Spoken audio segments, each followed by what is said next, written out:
भगवान ने अपनी इच्छा क्यों प्रकट की? इस इच्छा के पीछे क्या कारण था? क्या लीला थी? तो इस रूप में भगवान क्यों प्रकट हुए? जो एक बहुत बड़ा मुद्दा है। तो स्वयंभू मनु, मनु किसके पुत्र है? ऐसे ब्रह्मा जी के एक दिन में 14 मनु आते हैं। तो स्वयंभू मनु पहले मनु, और स्वयंभू मनु, ये कथा बहुत प्राचीन है, कहानी बहुत प्राचीन है, कोई नई घटना नहीं है। तो इस मनु के समय की घटना है। मतलब आप सोच सकते हैं, ब्रह्मा जी के पुत्र डायरेक्ट है मनु, है ना। और एक तरफ करदम मुनि,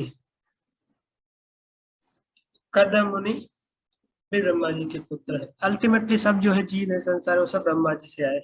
तो ब्रह्मा जी के पुत्र है, पुत्री है, जो भी अलग अलग प्रजापतियों की क्षमता है। तो करदम मुनि जो है जंगल में तपस्या करने के लिए चले गए बाद में,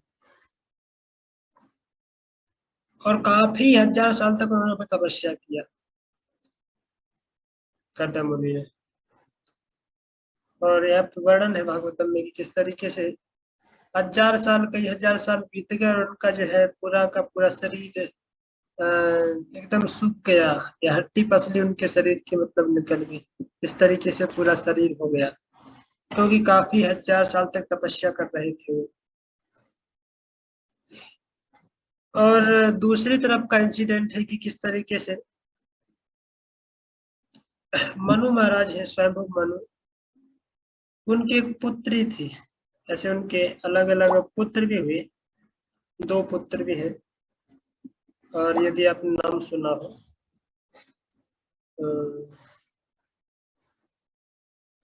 उत्तानपाद और प्रियव्रत, ये ध्रुव के पिताजी थे, कौन थे?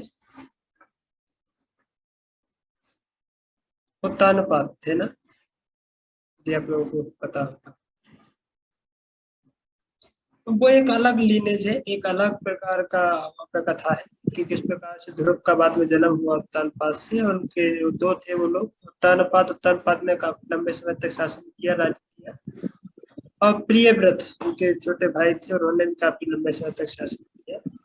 और उनकी परंपरा में आगे जाकर के ध्रुव ने भी प्रशासन संभाला, वो एक अलग कथा है। पर यहाँ पे उनकी 3 पुत्री थी, मनु की 2 पुत्र थे, 3 पुत्री थी। तो देवहूति, आकुति और प्रसूति, ऐसे 3 पुत्री थी। तो उनमें से एक का नाम क्या था? देवहूति, जिसके बारे में आज हम चर्चा करेंगे। ठीक है, देवहूति।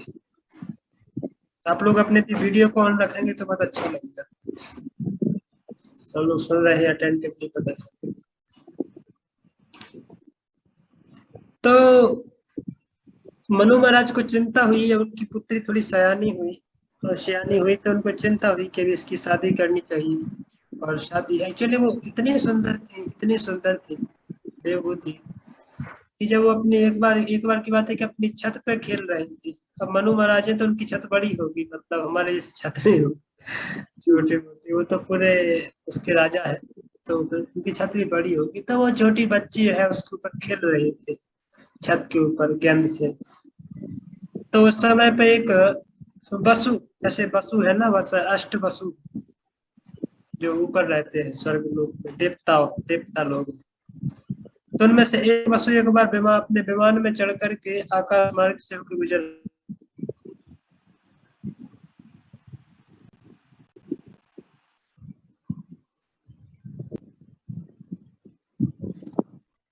प्रभु जी आपकी आवाज नहीं आ रही। उनकी सुंदरता को देख करके और जो वसु था वो पागल हो गया। वो इतनी सुंदर थे, इतने क्यूट, इतनी ब्यूटीफुल थे कि उनकी सुंदरता को देख करके वो वसु पागल हो गया, और वहां से उसका विमान पलट गया। विमान पलट गया और जा करके सीधे धरती पे गिरा नीचे। वो बेहोश हो गया उसकी सुंदरता को देख करके, इतनी सुंदर थी देवभूति। आप कल्पना कर सकते हो कि जिनको देख कर कोई व्यक्ति का विमान पलट जाए, वो पागल वो कितने सुंदर होगी, है ना। आजकल के ऐसे हमारे जैसे छोटे मोटे सुंदर होते हैं हमको, तो फिर भी हमारी मेढक की ऐसी सुंदरता है, फिर भी गर्व होता है, अहंकार होता है। और फिर भी उनको अहंकार नहीं था देवभूति को।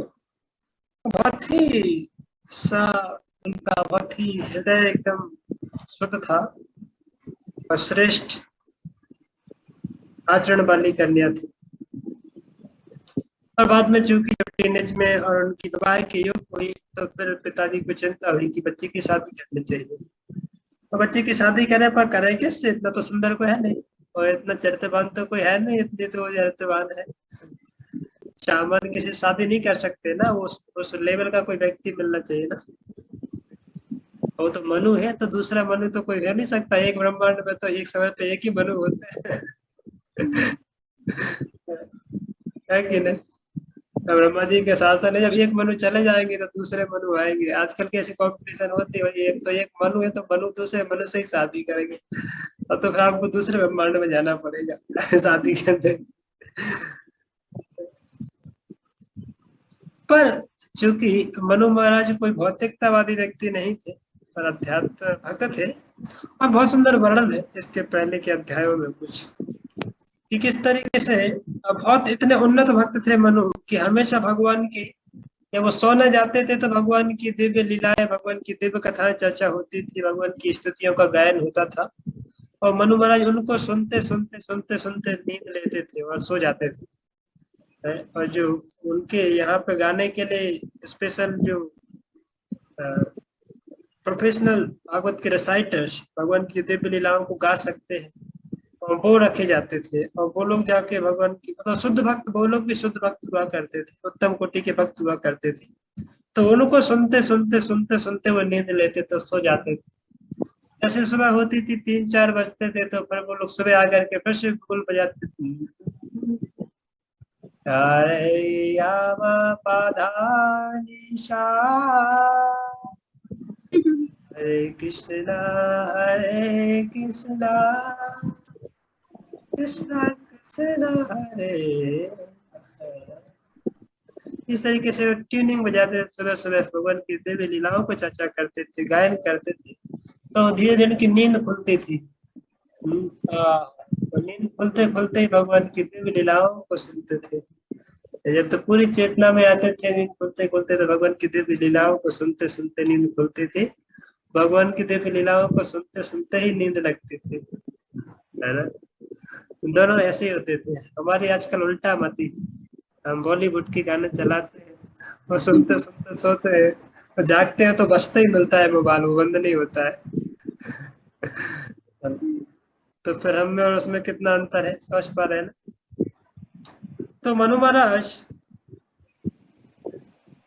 किस तरीके से, अब कल्पना नहीं कर सकते हो कि वो जाकर के बोले मुझे बच्ची की शादी करना है, तो ढूंढते ढूंढते उनको समाचार मिला कि जो है कर्दम मुनि कोई साधु है।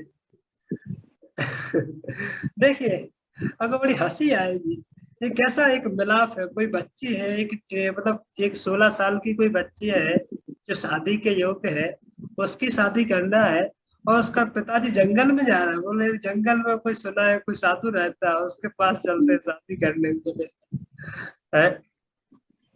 और वो साधु ऐसा नहीं कि कोई 16 साल 18 साल या 20 साल को कोई युवा साधु है, वो 1000 साल उनको हो गए तपस्या करते करते। करदम मुनि को उनके शरीर पर पूरा बामी हो गया है, पूरा दीमक लग गया है, पूरा बॉडी को कीड़ों ने खा लिया है, हड्डी हड्डी रह गई है। ऐसे करदम मुनि का स्थिति हो गया है, क्योंकि अब तो जंगल में है, जंगल से कई साल और कई 1000 साल बीत गए हैं वहां पे। तो वहां पे गए, प्रपोजल रखा कि हम आपसे जो है अपनी बच्ची की शादी करना चाहते हैं। पूछे पहले उनके बारे में, आपको पूछे, फिर बोले कि हमें ऐसा ऐसा है, शादी करने के पर्पज से आए।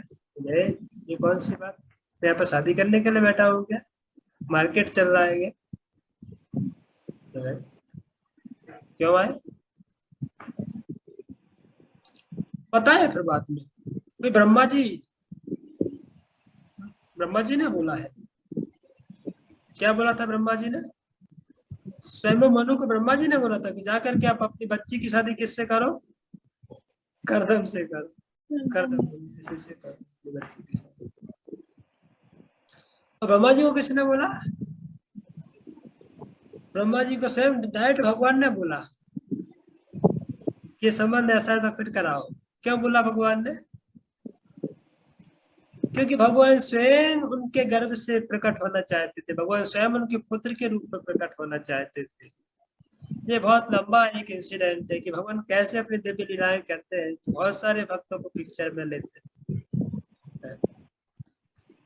तो फिर बोला कि जाकर के आप उनसे शादी करो, और जब गए वहां पे तो देखा कि भाई यहाँ तो कुछ है नहीं, ना इनका घर, ना रहने का घर, ना खेत खलिया, ना कुछ रहने के पीने के लिए था पानी, ना खाने के लिए थाली, कुछ है ही नहीं। झोला टकोरा किसके लिए शादी करे? आप होते अपनी बच्ची की शादी करते तो देखते हैं ना पहले कि हाँ बच्चा इंजीनियर किया है, कि डॉक्टरेट किया है, या कोई पीएचडी किया है, साइंटिस्ट है ना, कुछ कमाता वमाता है कि नहीं, लाख 2 लाख उसकी महीने की सैलरी है कि नहीं, ऐसा झोला छाप है कि कौन वाला है कोई झोला छाप, तो फिर क्यों देंगे उसको?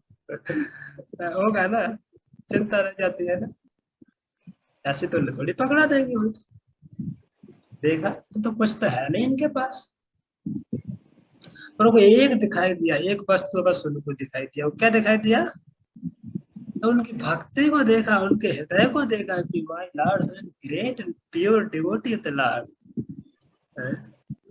जय मनु महाराज देख पाए कि ये कोई सामान्य साधु नहीं, कोई सामान्य व्यक्ति नहीं है। इस प्रकार से नहीं, उनकी शुद्ध भक्ति को देख करके उनको रिक्वेस्ट किए, मैं आपके साथ अपनी बच्ची की शादी करना चाहता हूँ। नहीं, मैं शादी वादी के चक्कर में थोड़ी पे पड़ता हूँ, जाओ वापस लौट जाओ घर पे। बोल दीजिए। बोले नहीं। फिर वो उनको प्रसन्न करने के लिए ग्लोरीफाई भी करते हैं कि आप कितने महान हैं, आप कितने शुद्ध भक्त हैं भगवान की, कि आप यहाँ पे हजारों साल से तपस्या में लगे हैं, भगवान की सेवा में लगे हैं। और जो चूंकि मैं अपनी मेरी कोई अपनी स्वयं की इच्छा नहीं है कि आपको अपनी बच्ची की शादी करना चाहता हूँ, तो भगवान का आदेश है, भगवान का आदेश है कि आप इस प्रकार से कुछ कर्तव्य करो, इस प्रकार से सिस्टम में वो करो, हेल्प करो, तो इसलिए मैं आया। तो लोग ग्लोरीफाई करते हैं कि आप भगवान कितने उन्नत भक्त हैं, आप किस तरीके से अपना पूरा जीवन भक्ति के लिए दे दिए, आपके पास सब कुछ होते हुए आप इस तरीके से साधु की तरह, वैराग्य की तरह जीवन बिता रहे हैं, आप कितने महान हैं। जो इनको ग्लोरीफाई कर रहे हैं और दूसरी तरफ से वो उनको ग्लोरीफाई कर रहा है। करदम मुनि बोले नहीं नहीं नहीं, देखो मैं तो कितना तुच्छ, कितना पतित जीव हूँ, मैं इतने साल से भक्ति कर रहा हूँ, पर फिर भी आज तक भगवान की अनुभूति हुई नहीं। आप देखो एक राजा होते हुए, एक वैसे सम्राट, पूरे एक संसार के पूरे राजा है, मनु की इतने बड़ी पोजीशन पर होते हुए भी आप उनकी तरफ हंसते नहीं है। आपको उठते, जब आप उठते हैं तो भगवान का नाम लेते लेते जागते हैं, जब सोते हैं तो भगवान का नाम लेते लेते सोते हैं, और उसके बीच में जितना भी समय मिलता है उसमें भक्ति ही करते हैं। तो आपको इतने संसार के पूरे राजा होने के बावजूद भी आपको कोई काम नहीं है भगवान की भक्ति के अलावा, तो आपकी पुत्री से शादी करने की तो मेरी कोई योग्यता है ही नहीं। आप कहाँ राजा हो, मैं कहाँ एक सामान्य सा व्यक्ति, जहाँ पे उसकी कोई योग्यता नहीं। राजा की बच्ची से मतलब कोई सामान्य व्यक्ति शादी करे तो अपने गले में फांसी भूल लेगा ना, है कि नहीं? इतना बड़ा राजा, जो पूरे पृथ्वी का राजा, उसकी बच्ची के पास जाके कोई बोले राजा तो आपकी बच्ची चाहिए, शादी करना, तो उसके गले में फांसी टंगेगी कि नहीं टंगेगी? क्या उसके पास जॉब वॉब तो है नहीं, और नहीं कमा पाएगा तो गले में फांसी टांगेगा ना, बदमाश मेरी बच्ची को ले लिया, मैं शादी नहीं करूंगा, कौन तुम्हारे झगोले में फंसेगा, ले जाओ वापस। नहीं नहीं, सब शादी करने के रूप से ही आए। चिंता पड़ गई, क्या किया जाए। जिस तरफ शादी करने के लिए तैयार नहीं है, वो शादी करने के उसमें बैठे हैं, नहीं इसी घर में शादी करनी। तब जो है वो बोलते भी हैं कि देखो यदि आप शादी अभी नहीं करोगे, और इस तरीके से मैं आपके सामने प्रपोजल लेकर के आया हूँ शादी का, यदि आप अभी शादी नहीं करोगे तो बाद में पछताओगे। ऐसा मनु महाराज बोलते हैं, क्योंकि कभी कभी किसी किसी के यहाँ पे कोई भोजन देने के लिए आए और उस समय वो भोजन नहीं ले और बाद में उसको भूख लगती है तो कुंड कुंड कुंड कुंड करेगा, अभी कहाँ भोजन मिल जाता, 2 रोटी मिल जाती तो अच्छा होता। तो भोजन आया था तो रिजेक्ट कर दिया, बाद में फिर होता है ना कि एक जो अपॉर्चुनिटी आपको मिली है जिसका लाभ नहीं लिया तो फिर उसको बाद में जाने के बाद में पछताना पड़ेगा। तो इस प्रकार से बोलते हैं वो कि आप यदि इस अपॉर्चुनिटी का अभी लाभ नहीं लोगे तो बाद में फिर पछताओगे उसके लिए। तो कोई नहीं, तो बाद में जब एक श्रेष्ठ उदाहरण देते हैं कि नहीं ये तो हमारा कोई अपना प्रपोजल नहीं है, तो भगवान की इच्छा थी, तो भगवान की इच्छा है कि आप शादी करिए, हमारी पुत्री को अपनी पत्नी के रूप में स्वीकार कीजिए। और एक्चुअली उसके बीच में आपके साथ ब्रह्मा जी भी आते हैं बीच में। ब्रह्मा जी बोलते हैं नहीं नहीं, आप इसकी बच्ची को ले लो, स्वीकार करो पत्नी के रूप में। तो इंसिडेंट में था, थोड़ा भूल रहा हूँ कि आते हैं कि नहीं आते हैं, बाद में फिर वो अब उनकी बच्ची को ले लेते हैं और पत्नी के रूप में मतलब शादी हो जाती है। शादी मतलब उस समय ऐसा नहीं कि बारात लेकर के गए और फिर दम दमादम फिर लाखों रुपए खर्चा किए, थोड़ा शराब की बोतलें भी लुटाई होगी तो पैसा भी फेंके होंगे, ऐसे शादी नहीं होती थी। शादी मतलब छोड़ दिया बच्ची को वहां पे, बोले अब जाइए हरे कृष्णा शादी हो गया। और बच्ची को छोड़ करके चले गए मनु महाराज, तो फिर से अपने राज्य वापस चले गए। और यहाँ पे तो बोले शादी, अब बोले ठीक है हरे कृष्णा, हमको बच्ची को बिठा दिया वहीं पे, फिर से अपनी तपस्या में लीन हो गए, फिर से चालू ये क्या हो गया भाई। कोई भी शादी करता है तो शादी के बाद में फिर अलग अलग वो है, अपनी भवरे भवरे पढ़ेगी, भवरे भवरे पढ़ के फिर वो है अपना एक जीवन जिएंगे, दोनों आपस में बातचीत करेंगे ना, हम कैसे हैं, तुम कैसे हो, कौन से बैकग्राउंड से आ रहे हो, क्या तुम्हारा लाइकिंग है, क्या डिसलाइकिंग होता है ना। तो कोई भी संसार में करेगा, और तो कुछ नहीं, बोले ठीक है बैठो और फिर तो चालू तो ये क्या हो गया। और देवभूति ऐसा नहीं बोलेंगे नहीं नहीं पिताजी हमें कहाँ छोड़ गए, किसी के पास छोड़ करके चले गए जी, कौन है पागल पागल के पास छोड़ के चले गए, ऐसा नहीं बोले।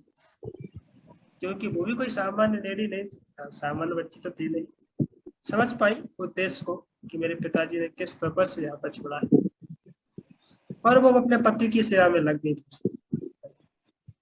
पति की सेवा में लग गई और पति उनके चले गए, वो तो लंबे समय के लिए समाधि के लिए, समाधि में कई हजार साल बीत गए, मतलब ऐसा भागवत में वर्णन है कि हजारों साल बीत गए, फिर से वो समाधि में चले गए।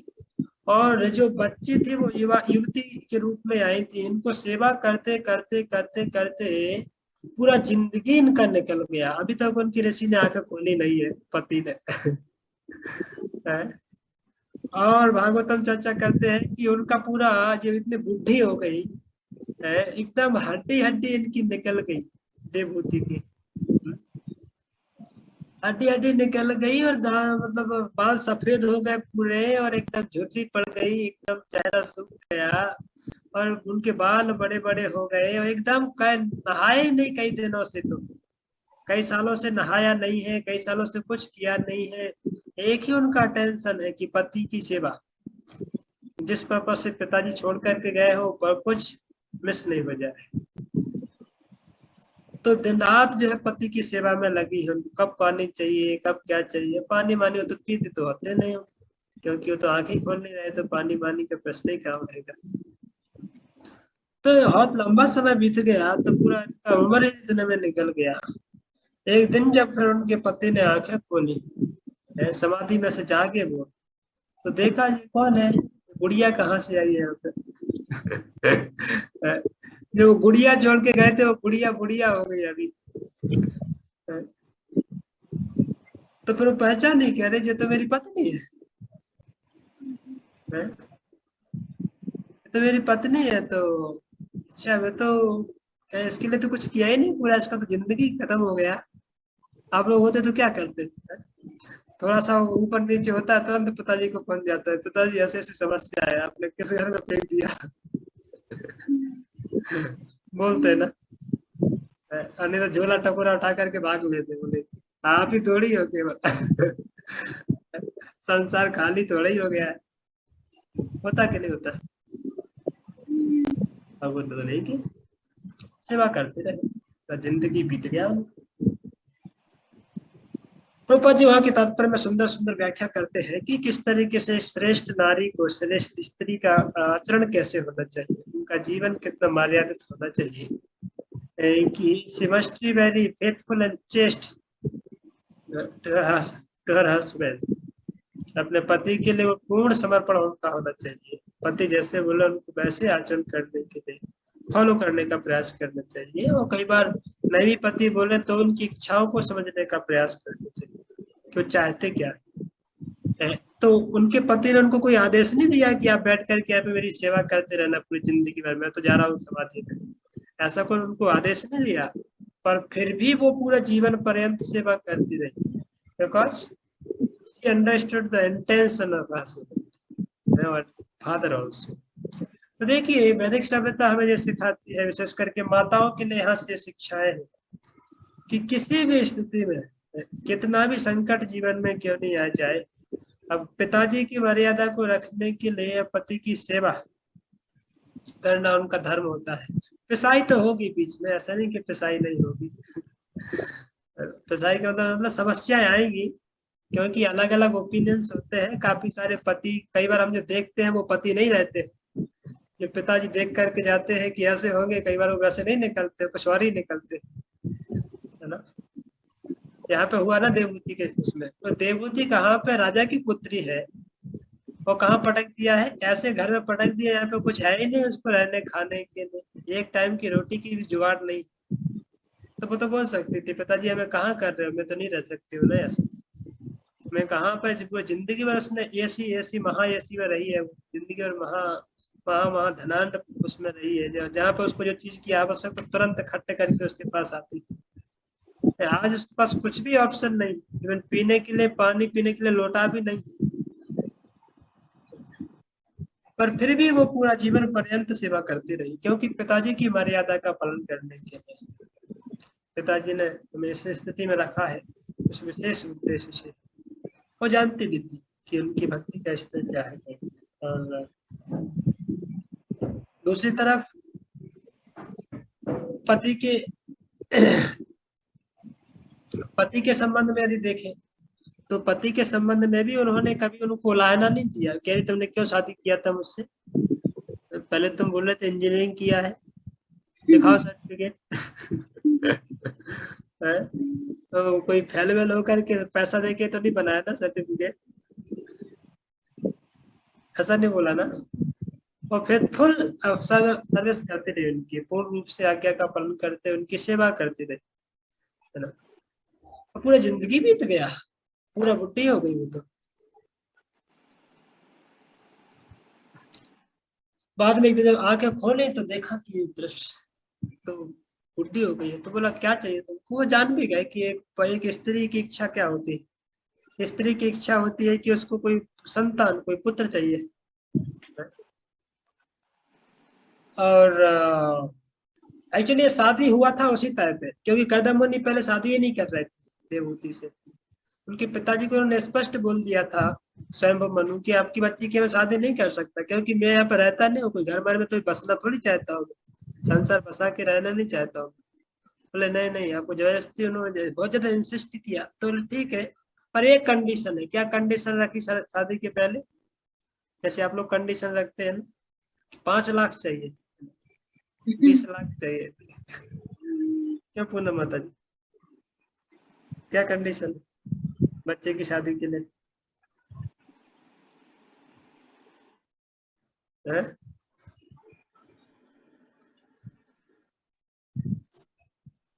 कितना कोई कंडीशन नहीं प्रभु जी। है? दोबारा से बोलिए, सुन नहीं पाया हमने। नहीं प्रभु जी, हमने कोई कंडीशन नहीं दी थी। कोई कंडीशन नहीं दी थी, तो फिर जो आया वो आपका नहीं है, वो तो यहाँ पे आपकी तो कोई इच्छा ही नहीं, तो भगवान की इच्छा से आया भगवान के पास फिर तो। हमने कोई कंडीशन, उनको जो पसंद आया वही उसने चुना ना। अच्छा ऐसी बात है, ठीक है। तो फिर उसमें से दान कर देना चाहिए 50%, आता 50-50, भगवान के लिए 50%, आपके लिए 50%। आपने पूरा का पूरा घर में रख लिया, ऐसा तो अच्छा नहीं था।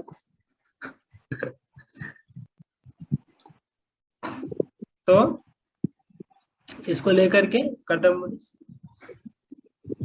और देवभूति जो है उन्होंने सोचा कि इसकी इच्छा थी, एक्चुअली वो इसी कंडीशन पर शादी हुई थी। कर्दम मुनि ने बोला था कि जैसे इनका एक पुत्र पैदा होगा मैं घर छोड़ करके चला जाऊंगा, फिर वापस कभी आऊंगा नहीं।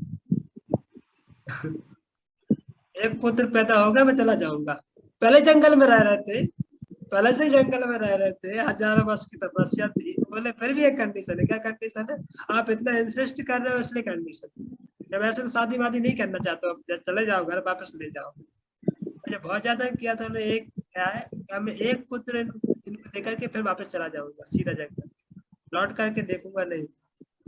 ठीक है, अभी उन्होंने सोचा कि चलो अभी तो एक बार शादी कर देते हैं, फिर तो पत्नी पत्नी का अफेक्शन है, जब बनते हैं प्रेम के उसमें तो फिर तो कोई भाग तोड़ ही पाता है। वो सोचता है नहीं जहाँ चला जाऊंगा वहां चला जाऊंगा, जाता कहीं नहीं, वही में रमा करता। तो कोलू का बैल होता है ना, कोलू का बैल समझते हैं? वो कोलू के साथ चारों तरफ परिक्रमा लगाता रहता है। पहले तो बोलता मैं ये कर दूंगा वो कर दूंगा, यहाँ भाग जाऊंगा, हिमालय भाग जाऊंगा, जंगल भाग जाऊंगा। एक बार उसको पता है कि आप बेटा तुम कहाँ जाओगे, एक बार फंसाते हैं तो तुम बोलते हैं कहीं निकल नहीं पाओगे। देखिए उनके पिताजी ने सोचा होगा कि चलो ठीक है, अभी तो बोल रहा है पर कहीं जाने माने का थोड़ी है, रह जाएंगे। अब जिसके पुत्र होते हैं पत्नी होती है तो वो फंस जाता है तो भाग नहीं पाता ना व्यक्ति, चाहते भी नहीं भाग पाता है। इतनी रिस्पॉन्सिबिलिटी आ जाती है कि पत्नी है इसका क्या होगा, बच्चों का क्या होगा, क्या होगा, तो कहीं भाग नहीं पाता। ऐसे उन्होंने सोचा होगा। पर वो कर्दम मुनि थे, कोई सामान हम जैसे लुंजू पुंजू तो थे नहीं। तो वो शादी हुआ था इसी कंडीशन पर। जैसे ही उन्होंने देखा कि ये सामने बैठी है पत्नी और उनको कई कई 4 साल बीत गए हैं, तो उनको पूछा तुमको क्या चाहिए, तो वो तो कुछ बोली नहीं, इच्छा तो उन्हें की नहीं, पर वो समझ गए।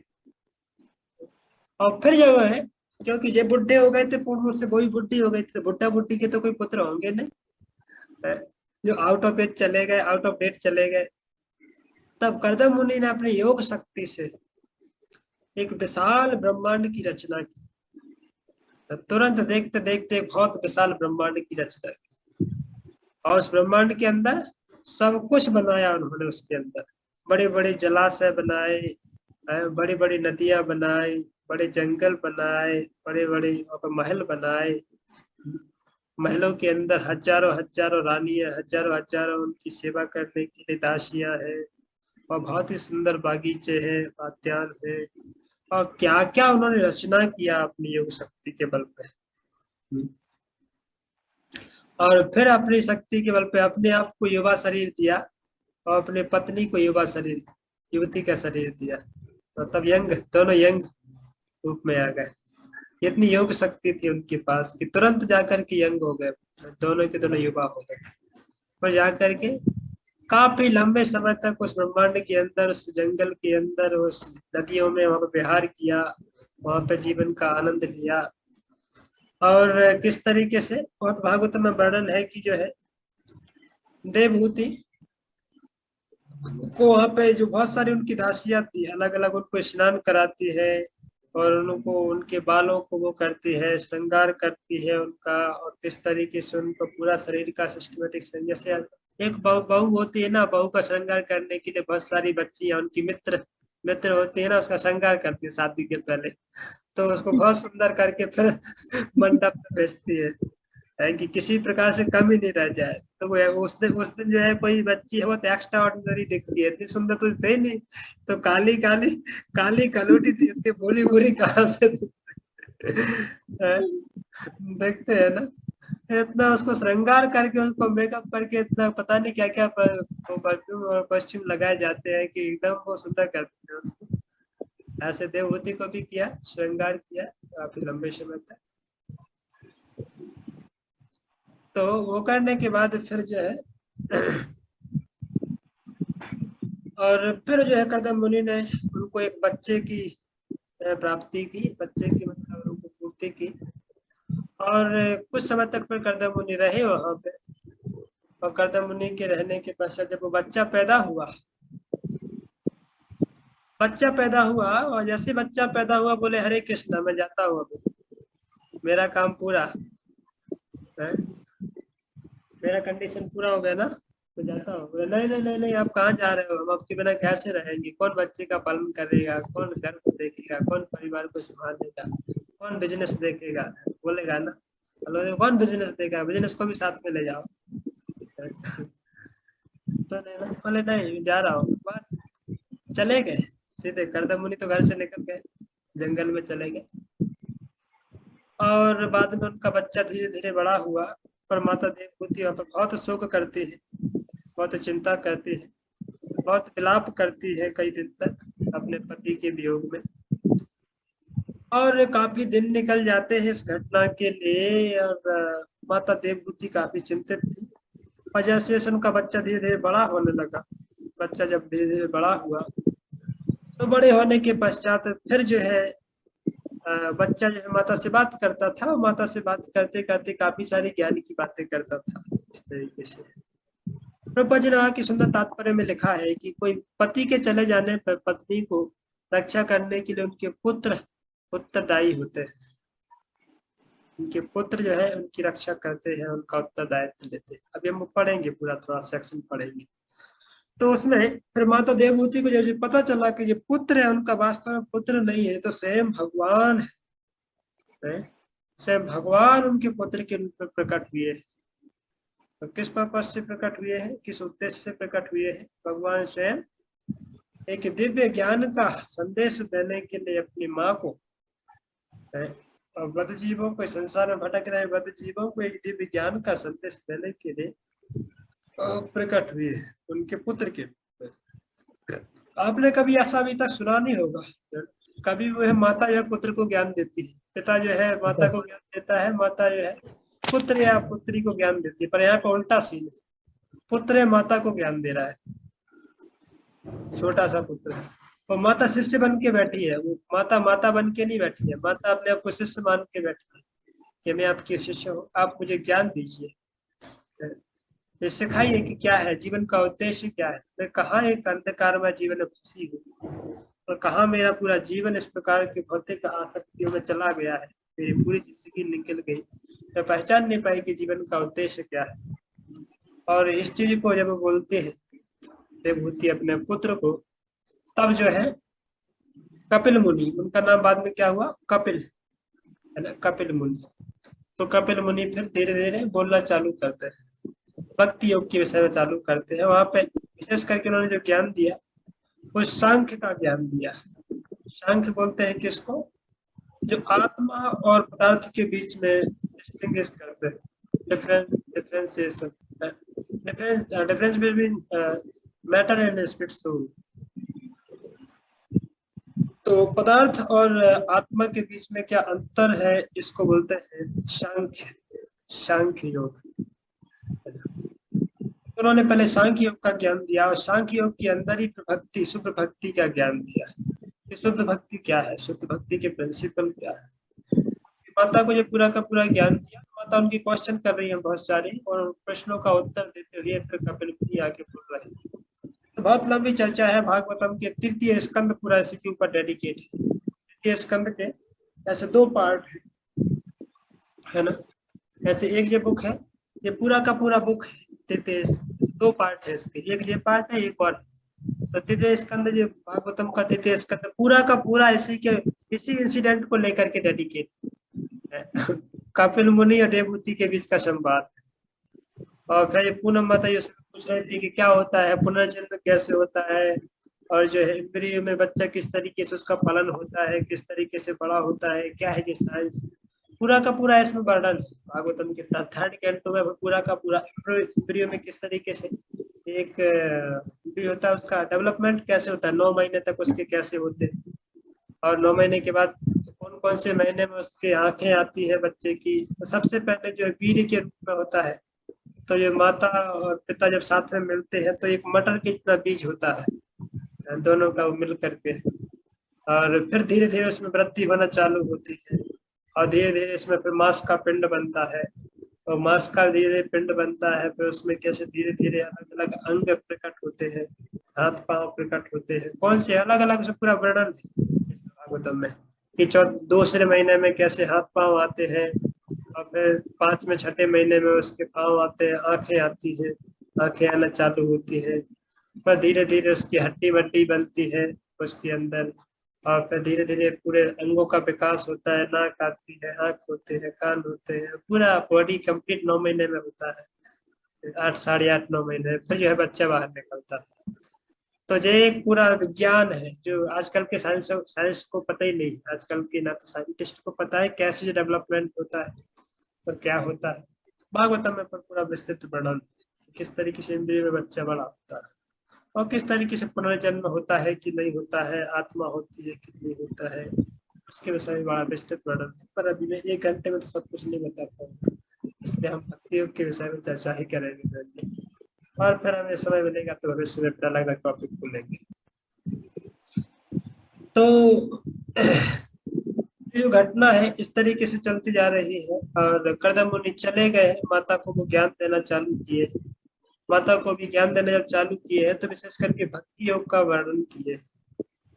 भक्ति योग क्या है, किस तरीके से कपिल मुनि और उनकी माता देवहूति के बीच में संवाद हुआ, भक्ति योग की श्रेष्ठता को दर्शाते हैं, हम उसको भी पढ़ेंगे इस सेक्शन में, भागवतम से ही थोड़ा सा चर्चा करेंगे।